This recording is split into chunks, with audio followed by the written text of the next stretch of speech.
शादियों में तुमने देखा होगा ये अम्मा कुंवारी बेटियों को सजा सजा के मोती सितारे चमक दमक सारे कपड़े पहने क्यों ले जा रही है ये अम्मा? और अम्मा ये बूढ़ी घोड़ी नई लगाम पुरानी दीवार नया पैंट ये और लदी पड़ी है, ये और पुती पड़ी है। और गिजरा के जब आई ना घर तो अपने शौहर से क्या बोली सुनो तो, अपने शौहर से क्या बोली? बोली सुनो तो पूरी बारात तो आज हमें ही माँ बेटियों को देख रही थी, कुएं में नहीं गिरा गया तुझसे? पूरी बारात हमें माँ बेटियों को देख रही थी। और कई औरतें तो ये कह रही थी ये माँ बेटी थोड़ी बहने बहने लग रही है, बहने बहने। कब्र में इसका गला फाड़ दिया जाए, ऐसा गुर्ज पड़ेगा कि 70 मील जमीन में धंसा दिया जाएगा। ये बस लिए इधर की इधर इधर चुर चुर बोल जाएंगे, बहने बहने लग रही है। शर्म आनी चाहिए, गैरत आनी चाहिए। नबी की बेटी सैयदा फातिमा, अल्लाह एक दिन हजरत अली के पास बैठी, हजरत अली भी बैठे। हजरत अली बोले फातिमा तुमने मेरे साथ में जिंदगी गुजार रही हो, ये एक एक जोड़ी कपड़े में पूरा साल गुजारती हो, सूखी रोटी भी खा लेती हो, तुमने मुझसे आज तक कुछ मांगा नहीं। फातिमा मैं चाहता हूं आज तुम कुछ मुझसे मांग लो। फातिमा बोली सरताज तुम खुश हो तो मैं खुश हूं, आप राजी हो तो मैं राजी। फातिमा की जिंदगी है, मेरा शौहर राजी हो जाए, मेरे बाबा राजी हो जाए, अल्लाह राजी हो जाए। का नहीं फातिमा कुछ मांग लो। फातिमा बोली मांग लो। का जी मांगो। सोच रहे होगे कि सोना मांगेंगी, चांदी मांगेंगी, मगर मेरी बहनें सुन ले, नबी की बेटी ने मांगा क्या? का फातिमा वो मांगना जो तुम्हें सबसे ज्यादा पसंद हो। अब नबी की बेटी की पसंद देखो क्या, नबी की बेटी की चॉइस क्या चॉइस, अपने घर जाकर के ये बात बता देना। फातिमा जो तुम्हें ज्यादा पसंद हो वो मांगो। फातिमा बोली सरताज मांग लूं? का जी मांगो, आज तो सोने का पहाड़ मांगो, मैं अली सोने का पहाड़, आज जो चाहो मांगो। मगर फातिमा की नजरें नीचे को हुई, आंखों में आंसू आ गए। अब आंखों में जब आंसू आए, अली कहने लगे फातिमा ये तो खुशी की बात है, ये कोई रोने की बात थोड़ी है। आंखों में आंसू क्यों? फातिमा मांगना था। फातिमा कहने लगी मेरे सरताज आंखों में आंसू आ गए। का मांग लूं? जो मुझे पसंद है वो मांगू? कहा जी। देखो नबी की बेटी को क्या पसंद है। नबी की बेटी, आज हमारे घरों में वो तरीका है, मेरी बहनें जहां जहां से सुन रही है अपनी बच्चियों को ये बात बताना, नबी की बेटी ने मांगा तो क्या मांगा। फातिमा रो गई, आंखों में आंसू आ गए। अली ने यहां हाथ लगाया फातिमा के, चेहरा ऊपर को किया, कहा फातिमा रो मत, अली का दिल फट जाएगा, मांगो क्या मांगती। फातिमा मांगो। अब फातिमा रोती जा रही है और कहती जा रही है, कह रही है मेरे सरताज मांग लूं का? फातिमा मांगो। फातिमा बोली अली जब मेरा इंतकाल हो जाए, जब मेरी रूह निकल जाए, जब मैं दुनिया से चली जाऊं, मेरे सरताज मेरी मांग सुन लो। फातिमा बोली अली जब जब मेरा इंतकाल हो जाए तो मेरा जनाजा दिन में नहीं बल्कि रात में निकालना। अली कहने लगे फातिमा क्यों? कुरान में ऐसा नहीं है कि औरतों का जनाजा रात में निकाला जाए, हदीस में भी नहीं है कि औरतों का जनाजा रात में निकाला जाए। फातिमा तुमने ऐसा क्यों कहा? फातिमा बोली सरताज मेरे अली, आपने ये कहा जो फातिमा को पसंद हो तो मुझे जो पसंद हो मुझे यही पसंद हो का, फिर क्यों इसलिए कहा? तो फातिमा बोली मेरे सरताज मैंने इसलिए कहा जब मेरा इंतकाल हो तो मेरा जनाजा दिन में नहीं रात में निकालना, इसलिए कि जब तक मैं जिंदा रहूंगी किसी गैर मर्द के सामने नहीं जाऊंगी, मैं पर्दा करूंगी पर्दा। फातिमा को पर्दा पसंद है और जब मेरा इंतकाल हो जाए तो फातिमा ये चाहती है रात में निकले ताकि किसी गैर मर्द की मेरे जनाजे पर भी नजर ना पड़े। नबी की बेटी ने क्या मांगा? तो मालूम था तुम्हें? और वो मोबाइल पे फिल्में बनाने वाली बंबई में जिस पे बना वो हो गई बेपर्दा, आधी आधी नंगी। वो हमारी बेटियों ने इख्तियार किया। नबी की बेटी का कुछ और दावा भरते हम नबी के गुलाम हैं। सही बता रहा हूं, तुम पड़ोस को नहीं, मोहल्ले को नहीं, हर माँ बाप सिर्फ और सिर्फ अपने अपने घर की जिम्मेदारी ले ले। हर माँ बाप सिर्फ अपने अपने घर की जिम्मेदारी ले ले तो इंशाअल्लाह माहौल सुधरता हुआ नजर आएगा। जो लोग शराब पीते ना, शराब, अल्लाह आला हजरत ने भी लिखा है, अगर मैं किसी को, सुन लेना ये बात जरा संभाल, अगर मैं किसी को एक गिलास पेशाब पीने को दूं तो क्या वो एक गिलास पेशाब पिएगा? बोलो नहीं। क्यों? इसलिए कि वो नापाक है। यही तो, इसलिए बोलो वो फुकहा फरमाते हैं, आला हजरत ने भी लिखा है कि जैसे पेशाब नापाक है वैसे ही शराब भी नापाक है। अगर एक दरहम से ज्यादा पेशाब लग जाए उसका धुलना जरूरी है, ऐसे ही अगर शराब लग जाए तो उसका भी धुलना जरूरी है। तो जिस मुंह से तुम अल्लाह और रसूल का नाम लेते हो यार, उसी मुंह से एक गंदी चीज पीते हो, शराब पीते हो, ये हराम चीज पीते हो, जिससे हमारा खून बन रहा है, जिससे हमारा गोश्त बन रहा है, जिससे हमारा जिस्म बन रहा है, वो हराम चीज। अल्लाह लिखा है जो मर्द और औरतें गलत काम करते हैं ना, तो जहन्नम में उनकी शर्मगाह सड़ जाए, उनकी शर्मगाह में खून पीप कचलऊ सड़ जाएगी और उन्हें इतनी जोर से पेशाब लगेगा मगर पेशाब नहीं उतरेगा।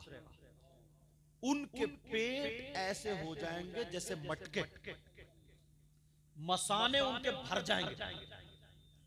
क्यों? पेशाब भर जाएगा, पेशाब नहीं उतरेगा।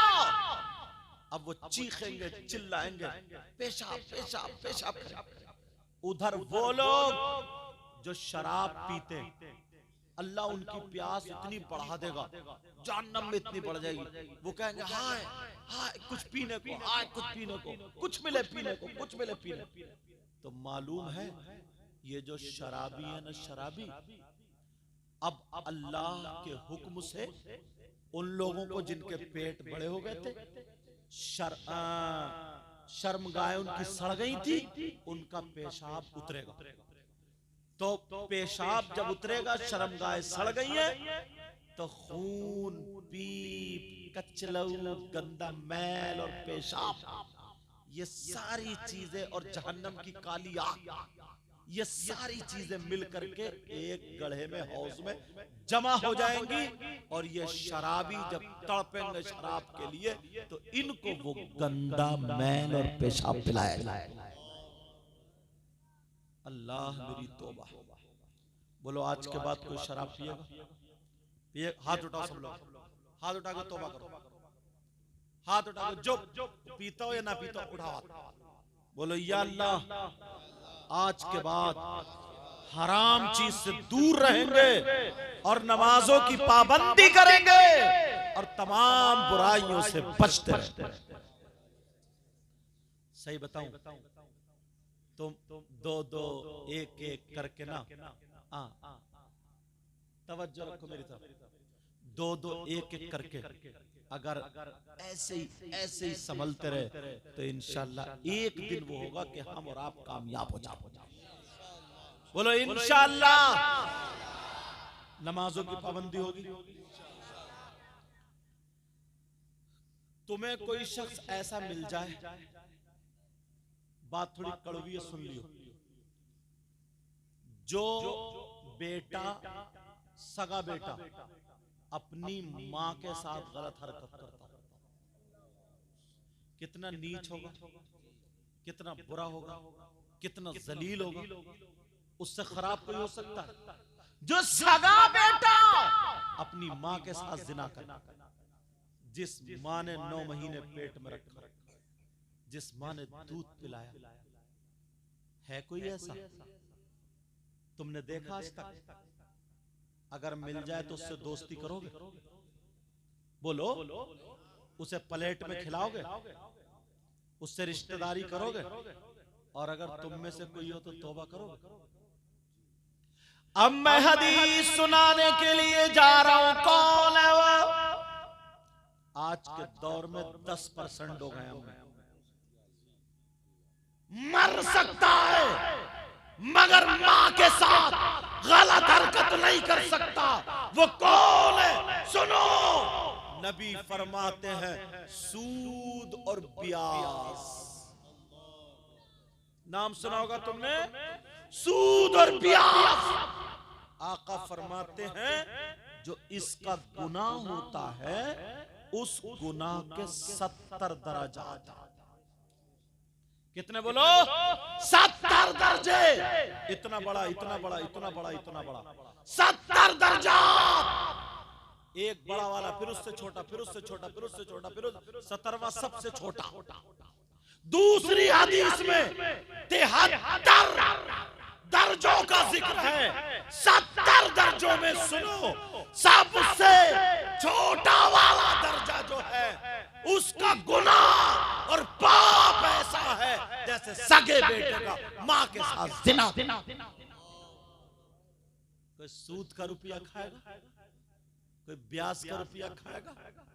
10,000 दे दिए, 12 लिए, कमेटी डाल दी, कोई 1 लाख रुपए इकट्ठे करे, कोई 90 पे उठा रहा, कोई 80 पे उठा रहा, बाकी जो बच रहे बट रहा।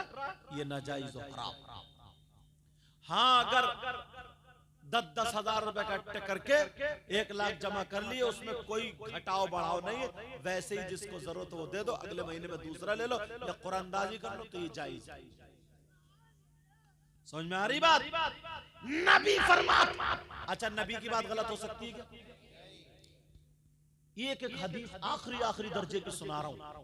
कितना खराब बेटा होगा यार, जो अपनी मां के साथ, जुमला बोलने में भी थोड़ा वो हो रहा है, जो अपनी मां के साथ मुंह काला काला ऐसे समझो, गलत नजर कर। कौन है वो? सूदी और ब्याजी।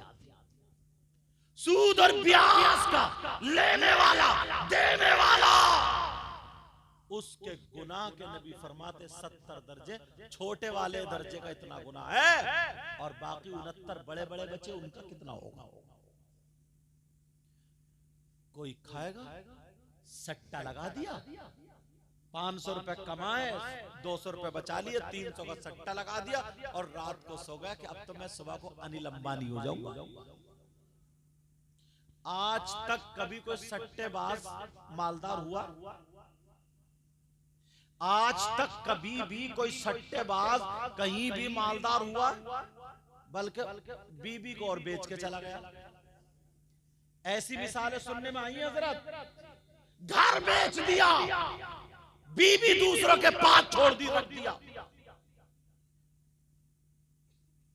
सट्टा, ब्याज, जुआ, हराम का लुकमा हरगिज नहीं जाना चाहिए हल्क में। बोलो जाएगा तो नहीं, बोलो जाएगा तो नहीं। एक चीज और सुनो, इस मोहल्ले का क्या नाम है जरा? मोमिन नगर। सही साहब, मोमिन नगर। इस मोमिन नगर में कोई ऐसा है जिसके भाई का इंतकाल हो जाए, उसका भाई मर जाए और वो अपने मरे हुए भाई का गोश्त नोच के खाता हो? कोई औरत है ऐसी जो अपने मरे हुए भाई का गोश्त खाती हो? तुम्हारे मोमिन नगर में अगर कोई अपने मरे हुए भाई का, मुर्दा भाई का गोश्त खाए, उससे रिश्तेदारी करोगे, दोस्ती करोगे, साथ में रहोगे, दस्तरखान पे खिलाओगे? हाँ ना तो बोलो। और अगर तुम हो तो तौबा करोगे? बोलो, तौबा करोगे? मेरी बात भी गलत हो सकती है, इनकी भी गलत हो सकती है, तुम्हारी भी गलत हो सकती है, अल्लाह का कलाम गलत हो सकता है, कुरान शरीफ गलत हो सकता है। ज़ालिकल किताबुल ला रैब फीह, ये वो कलाम है जिसमें शक की गुंजाइश तक नहीं। अब कुरान की आयत से साबित कर दूं कौन है वो, चेहरे दिखा दूं कौन है जो अपने मरे हुए भाई का गोश्त खाते हैं, बता दूं? सोचोगे यार ये मौलाना कैसे बुला ले, ये तो सारी पोल खोले दे रहे हैं। कुरान है, कुरान, कुरान की आयत पढ़ रहा हूं। बिस्मिल्लाहिर्रहमानिर्रहीम। वला यग़्तब बअदुकुम बअदा अयुहिब्बु अहदुकुम अन यअकुला लहम अखीहि मैतन फकरिहतुमूह। पूछो इनसे, बड़े बड़े चक्कारी हैं, हाफिज हैं, पूछो हाफिज है नहीं ये कुरान की आयत, ये कुरान की आयत। इसका तर्जमा घर जाके देख लेना, वरना मैं तर्जमा कर रहा हूं। अल्लाह फरमाता है अगर कोई आपस में एक दूसरे की गीबत करता है, बदी करता है, चुगली करता है, पीठ पीछे बुराई करता है, चौराहे पे बैठा और तड़पड़ मार दी दो चार बुराइयां, तुम तो तुम्हारे हमारे मौलाना लोगों में भी ये आदत आ गई थोड़ी। बहुत सारी बुराइयां चौराहों पर, और औरतें इनके पेट में हसद, कीना, बगावत, इनका चेकअप कराओ ना तो फेफड़े खराब, हसद की वजह से गैस इतना जलती है ना। अगर किसी की लड़की का रिश्ता अच्छा हो जाए तो इसे दौरा पड़ गया, अरे पागल तुझे क्या, इसकी तबीयत खराब, उसका अकेला बेटा था, उसके यहाँ उसकी बेटी का रिश्ता हो गया, ले ये खाना ही नहीं खा रही है। और ये कुटनी ना कुटनी किसी भी तरकीब से पहुंच जाती है वहां। पहुंची इतनी भोली बनके, सीधी बन, जबकि भोली नहीं है ये, और सीधी बनी, सलाम कलाम हुआ तो बोली थोड़ा सा पान खाने आई थी। अच्छा पान खाने तो आग लगाने आई थी। अब बोली थोड़ी पान की कतरिया खिला, पान की कतरिया दे। कितने बच्चे हैं तुम्हारे घर? एक बेटा दो बेटी। अच्छा बेटा बड़ा बड़ी, और सब डिटेल निकाल के आइए पहले ही। कहा बेटा बड़ा, कहाँ रिश्ता हुआ? कहा वो मोमिन नगर में हुआ। अच्छा किस जगह? हाँ वो मस्जिद के पीछे जो घर है 2 मंजिल, कहाँ गोरे रंग की लड़की जो, वो कहाँ? अच्छा उसको दौरे पड़ते थे, वो ठीक हो गई। खत्म। बोले उस पे हवाई असर था, वो ठीक हो गई है क्या? चलो घराना अच्छा, सारे लोग अच्छे, कर लो रिश्ता, खाक कर लो। तूने रेड़ तो पहले ही मार दी। एक तो वैसे ही लड़के वाले नंगे भिखारी, इंटरनेशनल फकीर। कौन लड़के? पहले गधे बिकते थे, घोड़े बिकते थे, बकरी बिकती थी, बकरे बिकते थे, खच्चर बिकते थे, ऊंट बिकते थे, बैल बिकते थे, अब शादी के मौके पर लड़के बिक रहे हैं।